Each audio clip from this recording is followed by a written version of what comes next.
Welcome to Audible Stories. The Tale of Nile. Long ago in Greece there lived a beautiful little girl named Dory.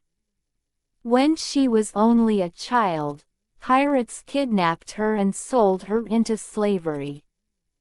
Dory's master sailed with her to a great seaport, not far from the heart of Nile in the land of Egypt.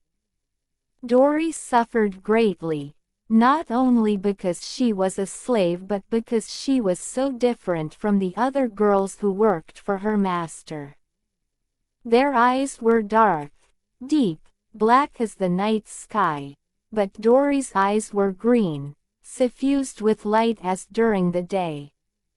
Their skin was bronze, and under the hot sun it grew darker still, but Dory's skin was so fair that when she worked in the fields, it burned. The other girls forced Dory to work harder than anyone. She mended and washed all the clothes. She tended the vast gardens. She baked the bread and cleaned all the utensils. And when the slaves ate, Dory was the last to be fed. But she never cribbed or complained. Dory was never sorry, for she was a tender-hearted girl, gentle and lovely. Animals flocked to her. In her heart she knew one day all would be well. Sometimes, alone at the river washing clothes, she would lift her eyes to the sky and sing. One day a merchant, from an island who had spent his life trading with Egypt, happened to be passing near the spot where Dory was working and singing. When he heard her sweet lovely voice, he went to investigate. At the sight of her, he was filled with pity and compassion and love. He at once purchased her from her master, and he brought her to his home. There he tried his best to protect her from the other slaves' taunts. "Such a beautiful girl deserves a beautiful name," he told her. He changed her name to Rose, because of her rosy cheeked. "And such a lovely girl deserves lovely things," he added, and so he had a special pair of slippers made for her. Like Rose they were soft and beautiful, very rosy and cozy that she loved them. Alas, the other slaves were envious, and though her master was kind to her, Rose was unhappy and lonely, and her only solace was the sight of the kind merchant and feel of those lovely rosy slippers. One day the pharaoh of Egypt announced that he would be holding court in Memphis. He instructed his servants to invite all the people of the land to attend the great dance and feast. There would be music and feasting and the celebration would go on for days. Across the land people talked of nothing else but the marvelous event. Even slaves and servants were invited to attend, everyone, but Rosie will have to work. "You'll have to stay behind to complete the work," the other slaves instructed her in absence of the merchant, as they selected their dresses and sandals to wear for court. "The pharaoh's court is no place for someone like you." As the others boarded their raft and pulled away down the river Nile, whilst Rosie wept. She gathered clothing to carry to the river, and with a heavy heart she washed and sang sadly. Suddenly she accidentally splashed her beautiful rosy slippers. Quickly she removed them and laid them upon a rock to dry. Then she turned back to her chore.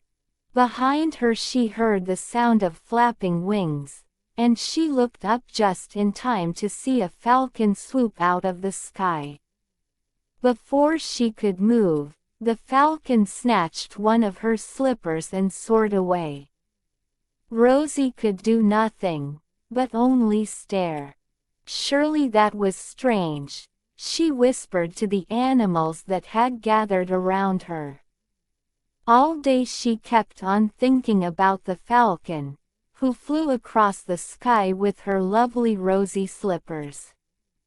Rosie then hurriedly tucked her other slipper inside her tunic, and when she had finished her work, she walked home alone. Now at the pharaoh's court, just as the celebration began, a falcon flew down and dropped a red rosy slipper into the king's lap. He studied the slipper closely, for he too understood this was a sign from the god of sky. Although his court was filled with beautiful ladies, every one of them dancing and preening before him, he could not stop wondering what this sign from the gods could mean. As the celebrations ended, the king sat alone thinking, and finally came to a decision. "The gods are pointing me to be queen," he told his servants. "We shall take this slipper and try it on every maiden in the land. She whose foot fits this slipper will be my queen.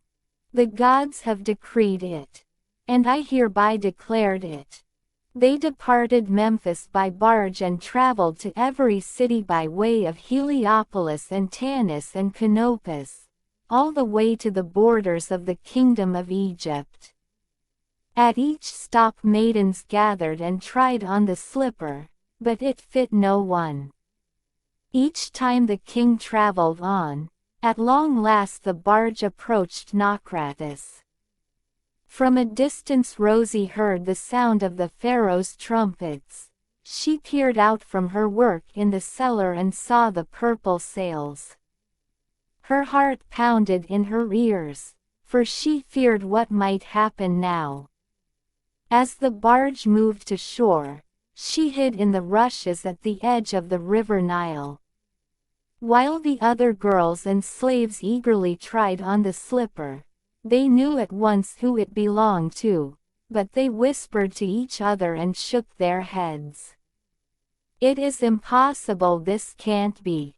Surely it will fit one of us," they said, and one by one they struggled to fit their foot into that rosy slipper, but no one fit.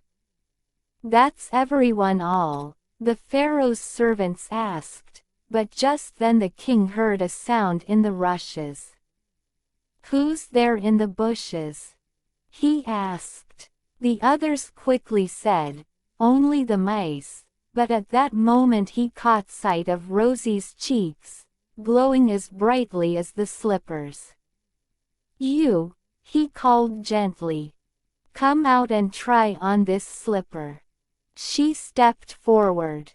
The servant slid on the slipper, a perfect fit, and the king and Rose looked into each other's eyes.